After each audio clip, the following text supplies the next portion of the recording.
इस सेशन में हम बात करने वाले हैं जीएसटी में किस प्रकार से हम अगर कोई गुड्स या सर्विसेज को हम इंपोर्ट करते हैं किसी दूसरे देश से तो उसे किस प्रकार से एंटर कर सकते हैं। तो देखिए हमारे पास यहाँ पे एक एग्जाम्पल पहले से तैयार है।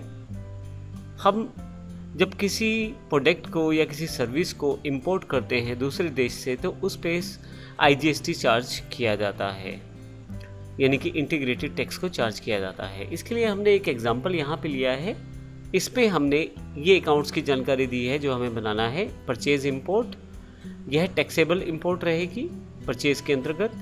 CN बैटरीज क्रेडिटर्स हैं जिनसे हम इंपोर्ट करना चाहते हैं गुड्स को, और बैटरी वो आइटम है जिसको हम इंपोर्ट करना चाहते हैं। तो आइए देखते हैं इसको किस प्रकार से एंट्री कर सकते हैं। तो आइए देख लेते हैं। सबसे पहले अकाउंट्स हमें जो लेजर्स क्रिएट करने हैं, मैंने ये सभी लेजर्स पहले से बना के रखी हुई हैं। ज़रूरी है कि आप इन्हें एग्जाम्पल के साथ क्रिएट कर लें। मेरे पास यह कंपनी का नाम नवटेक कंप्यूटर्स है और मास्टर्स में अकाउंट्स इन्फो पर आकर मैं लेजर्स में अल्टर पे आ जाता हूँ ताकि आपको क्रिएट करके दिखा दूँ। CN बैटरीज जो मेरे क्रेडिटर्स हैं इनका अकाउंट मैंने बनाया है। अब ये जो कंपनी है ये जापान की है, तो देखिए मैंने कंट्री का नाम यहाँ दिया है और यहाँ पे क्योंकि कंपनी जापान की है तो हमें इस यहाँ GST के रिगार्डिंग कोई डिटेल नहीं देना, और यहाँ एंटर करके इसको मैं सेव कर लेता हूँ CN बैटरीज को। इसी तरह से मैंने यहाँ पे एक परचेज अकाउंट अलग से बना लिया है क्योंकि हमारी जो आइटम है वह टैक्सेबल आइटम है, उस पर टैक्स लगता है इंपोर्ट करने पे। तो परचेज टैक्सेबल इंपोर्टेड मैंने अलग से अकाउंट क्रिएट किया है। यह परचेज अकाउंट्स के अंतर्गत ही आएगा। GST एप्लीकेबल है इस पे। और यदि मैं यहाँ यस करके आपको डिटेल दिखाऊं तो इंपोर्ट टैक्सेबल यहाँ पे हमें इस नेचर ऑफ ट्रांजैक्शन में हमें बताना है। अभी देखिए काफ़ी सारे हेड्स हैं, हम पहले काफ़ी सारे हेड्स का प्रयोग कर चुके हैं। इंटरस्टेट परचेज का, इंट्रास्टेट परचेज का, अर्थात जैसे परचेज टैक्सेबल है क्योंकि यह इंपोर्ट से रिलेटेड परचेज है तो इंपोर्ट्स टैक्सेबल यहाँ पे मैंने ले लिया है। फाइनली जो टैक्स रेट है 18% मैंने डिफाइन कर दिया है और इसे यहाँ पे गुड्स सेगमेंट में सेव कर दिया है। जो प्रोडक्ट मुझे इंपोर्ट करना है वो मेरे पास इन्वेंट्री इन्फो में स्टॉक आइटम्स में मैंने क्रिएट किया हुआ है। मैं अल्टर करके दिखा देता हूँ आपको यहाँ से। वह प्रोडक्ट है बैटरी। तो बैटरी जो प्रोडक्ट है इससे रिलेटेड इन्फॉर्मेशन मैंने यहाँ दिया हुआ है। यदि मैं यहाँ आपको यस करके दिखाऊँ, टैक्सेबल आइटम है और यहाँ पे मुझे क्योंकि यह 18% आइटम है तो 18% यहाँ पे डिफाइन मैं कर सकता हूँ। इसे मैं यहाँ पे डिफाइन कर देता हूँ फाइनली गुड्स, और इसे यहाँ पे मैं सेव कर देता हूँ।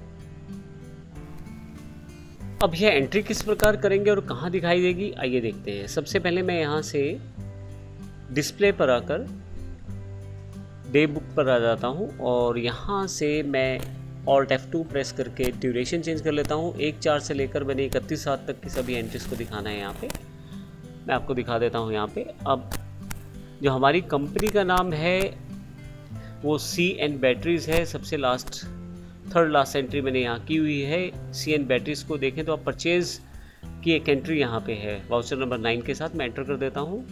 आइए एंट्री देखते हैं किस प्रकार से की गई है। सबसे पहले मैंने सप्लायर का इनवॉइस नंबर दिया है। अब देखिए वाउचर मैंने परचेज यूज़ किया है तो यदि आप यहाँ राइट हैंड साइड पे देखें तो काफ़ी सारे बटन्स हैं। हालांकि ये बेसिक इन्फॉर्मेशन है, हम पहले दे चुके हैं, लेकिन मैं यहाँ आपको बता देता हूँ। यहाँ से मैंने परचेज सेलेक्ट किया हुआ है या आप शॉर्टकट में F9 को प्रेस कर सकते हैं। परचेज वाउचर सेलेक्ट किया हुआ है। 2 जुलाई जो तारीख है, जो सप्लायर इनवॉइस का जो इनवॉइस नंबर है वो भी डिफाइन कर दिया है। पार्टी अकाउंट जो है CN बैटरीज हैं, कोई फर्दर इन्फॉर्मेशन यहाँ पे मैंने सेव नहीं की है। परचेज टैक्सेबल इंपोर्टेड अलग से मैंने परचेज अकाउंट क्रिएट कर दिया था। परचेज टैक्सेबल इंपोर्टेड के साथ बैटरीज हैं 50 और यहाँ से 2000 रुपये पर बैटरी अमाउंट यहाँ मैंने डिफाइन कर दिया है। अब देखिए ये जो परचेज इनवॉइस है इसमें मुझे टैक्सेबल वैल्यू देनी पड़ेगी कि टैक्सेबल वैल्यू कितनी है इस प्रोडक्ट की। तो सारा का सारा प्रोडक्ट जो है मेरे पास टैक्सेबल है तो 1 लाख रुपए की टोटल वैल्यू यहाँ टैक्सेबल दे देता हूँ। आप यहाँ पे टैक्स नहीं दिखा सकते क्योंकि जो कंपनी से आपने इंपोर्ट किया है हो सकता है उसके इनवॉइस में टैक्सिंग ना की गई हो या टैक्स वहाँ नहीं लगाया जाता हो। ये टैक्स हमने अपनी गवर्नमेंट को पे करना है तो यहाँ पे टैक्स नहीं दिखाया गया है। हालांकि टैक्सेबल वैल्यू हमने शो कर दी है, प्रोवाइड डिटेल नो कर दी है और फाइनली इस एंट्री को मैंने सेव कर दिया है। अब यदि हम इसके इफ़ेक्ट को देखना चाहें तो सबसे पहले मैं बाहर आता हूँ यहाँ से, डिस्प्ले पे फिर से वापस स्टैट्यूटरी रिपोर्ट्स में GSTR 2 देखना चाहता हूँ इसमें मैं, क्योंकि परचेज से रिलेटेड सारी एंट्रीज आपको यहाँ मिलेंगी। अब यदि आप यहाँ देखें तो इम्पोर्ट्स ऑफ गुड्स इनवॉइसेस यहाँ पे डिफाइन किया गया है 1 लाख, इंटीग्रेटेड अमाउंट यहाँ 18,000 दिखा दिया गया है। तो इस तरह से इसका अर्थ ये है कि मुझे यहाँ पे इनपुट टैक्स क्रेडिट मिल जाएगा इस 18,000 का। अगर मैं एंटर करके देखूँ तो परचेज का यहाँ डिफाइन किया गया है वाउचर नंबर 9 के साथ, टैक्सेबल आइटम 1 लाख और 18,000 पे उसका जो अमाउंट है। तो इस तरह से हम लोग ये कह सकते हैं कि यहाँ पे इंपोर्ट में हमने यहाँ पे उसकी ऑटोमेटिकली जो कैलकुलेशन है परचेज इनवॉइस में उसको GST 2 में शामिल कर लिया गया है। जो टैक्स हमने वहाँ टैक्सेबल वैल्यू के साथ दिया था तो वो 1 लाख दी थी, इस कारण 18% की आइटम थी तो 18,000 यहाँ पे दिखा दिया गया है। तो इस प्रकार हम इंपोर्ट आइटम्स की एंट्री कर सकते हैं। इस सेशन में हमने देखा कि इंपोर्ट गुड्स को किस प्रकार से हम दिखा सकते हैं इनवॉइसेस के साथ परचेज इनवॉइसेस में, और किस प्रकार से टैली में उसकी एंट्री कर सकते हैं। अगले सेशन में हम इससे अगले वाले एंट्री को करके देखने वाले हैं जो इंपोर्ट ऑफ सर्विसेज है। धन्यवाद।